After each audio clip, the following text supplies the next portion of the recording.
Ya, kali ini saya Ya. akan berbagi praktik baik yang sudah kami terapkan di sekolah, yaitu English Grammar dan nilai kehidupan. Apa itu? Oke.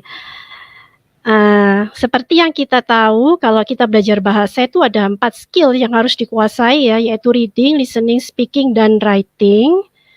Tetapi tentunya tidak menutup kemungkinan dan ini harus diajarkan kepada anak-anak yaitu grammar ya, supaya mereka bisa berkomunikasi dengan baik dan benar, baik itu secara tertulis maupun lisan. Jadi ini adalah sebuah kepuasan tersendiri jika apa yang kita ajarkan kepada anak-anak ini, ternyata bisa diserap dengan baik ya, apalagi kalau mereka bisa berbahasa Inggris dengan lancar, wah sangat luar biasa gitu. Jadi apa yang kita ajarkan itu nggak sia-sia, output-nya ada gitu ya. Dan di pembelajaran online learning ini, media memegang peranan sangat penting.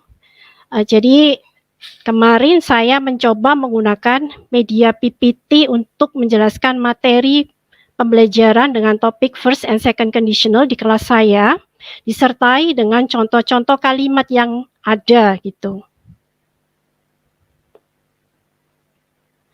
Oke, sayangnya ketika kami melakukan pembelajaran di kelas, saya melihat murid-murid saya ini mengalami kesulitan dalam memahami grammar first and second conditional melalui media PPT.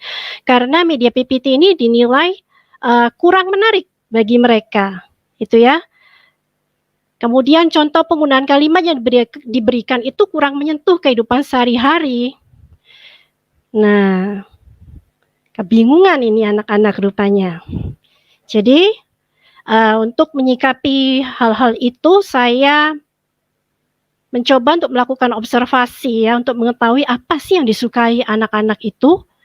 Yang pertama sudah pasti online game, karena mereka itu merasa tertantang jika ada online game ya, kelas itu menjadi menarik, terus mereka kelas itu menjadi hidup dan mereka ada antusias di situ. Nah, biasanya saya pakai online game ini untuk melakukan review atau memberikan latihan di situ. Selain online game, saya juga mencari tahu apa sih sebenarnya yang disukai anak-anak ini. Saya mencoba untuk memutarkan video ya, dengan topik apapun itu. Setiap kali saya putarkan video itu, anak-anak itu wajahnya berubah, ekspresi wajahnya, wah nonton nih. Nah, dari situ mereka sangat menyukai video dan saya tahu gitu ya dari situ. Kayak kemarin kami ada PTM terbatas itu, kami mengenalkan, saya mengenalkan topik inventions dan saya memutarkan video the history of video games dan mereka sangat tertarik rupanya dan mereka langsung kasak-kusuk diam seperti itu. Jadi udah tahu ya bahwa video ini adalah media pembelajaran yang disukai oleh mereka. Jadi berdasarkan empati itulah saya mencoba menggunakan media video dalam pembelajaran saya untuk mengenalkan topik first and second conditional. Selain video, saya juga berusaha mencari tahu apa sih yang dibutuhkan anak-anak ini sebenarnya selain video, problema apa yang dihadapi oleh mereka sebagai remaja. Akhirnya saya bertanya kepada guru BK, kalau di sekolah kami itu guru BK masuk seminggu sekali di kelas 6 ya, ada materi-materi kurikulum yang sudah di-set di situ, yaitu tentang pembelajaran karakter, nilai-nilai kehidupan dan sebagainya. Saya tanya dengan guru BK, kira-kira pernah nggak sih murid-murid ini curhat gitu ya, kalau mereka itu kurang percaya diri, entah merasa kurang pintar, entah merasa kurang tidak pede dengan kondisi fisiknya dan sebagainya. Ternyata saya mendapat feedback dari guru BK, rata-rata Miss, cewek-cewek perempuan ya, yang cewek-cewek itu ya, murid-murid perempuan itu mayoritas minder dengan kondisi fisiknya. Oke deh, kalau gitu saya akan buatkan video yang berisi tentang grammar, tapi juga menyangkut nilai kehidupan. Saya belajar untuk mencoba untuk mengintegrasikan kontekstual, supaya kontekstual ya pembelajaran ini. Seperti yang kita tahu bahwa di pendidikan itu ada 3H. Yang pertama itu head, yang menyangkut kognitif, akademis ya. Yang kedua itu hand, yaitu bekerja, dan yang ketiga itu heart. Saya menyentuh heartnya mereka supaya mereka belajar bahwa mereka tuh harus percaya diri gitu ya. Di video tersebut saya mengangkat sebuah tokoh Betty yang bercerita berandai-andai, karena second conditional itu pemakaiannya untuk berandai-andai. Seandainya saya cantik, seandainya saya putih, saya tinggi, tapi kenyataannya si Betty ini berkulit gelap dan dia tidak tinggi. Nah, saya mengasah critical thinking mereka di sini. Apa yang harus dilakukan dengan kondisi fisik yang seperti ini? Gitu. Dan di situ terjadi diskusi yang sangat menarik. Anak-anak ada yang bilang, oh Miss pakai vitamin Miss, oh pakai pemutih. Apakah itu solusi? Saya tanya kepada mereka kembali. Hati-hati kalau pakai pemutih. Pemutih itu bukan solusi dan itu sangat berbahaya. Apa ya? Terus mereka bertanya kasak-kusuk sendiri gitu ya. Jadi gimana Miss? Oke, yang pertama saya tanamkan kepada mereka yaitu kalau kamu seandainya berandai-andai terus seperti ini, itu nggak akan menyelesaikan masalah. Jadi kamu harus bersyukur sama Tuhan. Contohnya bagaimana?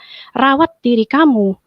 Yang bisa kamu lakukan sederhana aja, mandi 2 kali misalnya ya, lalu mencuci rambut, keramas, terus membasuh wajah setiap kali kamu merasa kotor, kamu boleh membersihkan diri kamu sendiri sewajarnya.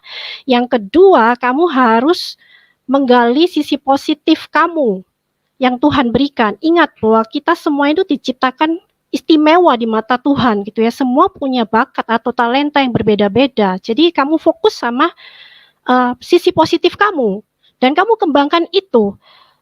Dan kamu harus ingat kalau kamu sukses, tetaplah rendah hati. Karena semua itu adalah pemberian dari Tuhan. Saya tanamkan nilai-nilai kehidupan seperti itu pada mereka selain saya mengintegrasikannya dalam pembelajaran grammar. Dan saya juga mengasah critical thinking-nya ya, supaya mereka itu bukan hanya pintar aja secara akademis, tapi mereka punya karakter yang kuat. Jadi hal-hal itulah yang harus kita lakukan sebagai guru, yaitu membekali mereka. Walaupun kita nggak bisa melihat itu ya hasilnya sekarang, tapi baiklah kita terus menanam hal yang baik. Pembelajaran karakter itu akan berjalan seumur hidup, sepanjang hidup mereka, sepanjang hayat gitu. Kita nggak bisa melihatnya sekarang, tetapi baiklah kita terus menabur hal yang baik dalam diri mereka, supaya itu membekali mereka dalam kehidupan yang akan datang. Juga critical thinking. Critical thinking itu adalah keterampilan abad 21 yang diperlukan oleh anak-anak di kemudian hari nanti ketika mereka terjun ke dalam masyarakat. Mereka bisa diharapkan bisa memberikan solusi terhadap masalah yang timbul. Nah, di situ saya mengasah critical thinking mereka, melatih nalar mereka untuk bisa menyikapi kehidupan, kasus-kasus yang ada, dan ini sangat dekat sekali dengan kehidupan remaja, yaitu jati diri gitu ya.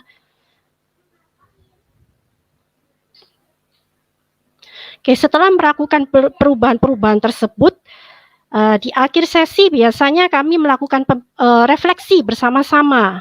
Dan ini adalah refleksi yang saya lakukan melalui Padlet. Biasanya saya memberikan beberapa pertanyaan seperti apa yang kalian pelajari hari ini, lalu menurut kamu sulit gak materinya, terus bagian mana yang kamu sukai dari kegiatan yang kita lakukan di hari ini dan kenapa? Apakah ada feedback buat Miss Maureen? Dan refleksi-refleksi seperti itu menjadi evaluasi bagi saya, bagaimana saya bisa mendesain pembelajaran itu bisa sesuai dengan kebutuhan siswa yang berdasarkan empati, yang berpihak kepada murid, supaya kedepannya semakin hari semakin baik gitu ya. Dan didapati juga bahwa mengkaitkan grammar dengan nilai kehidupan itu dapat membantu siswa memahami penggunaan grammar karena disertai contoh kasus sehari-hari. Jadi itu cukup menyentuh.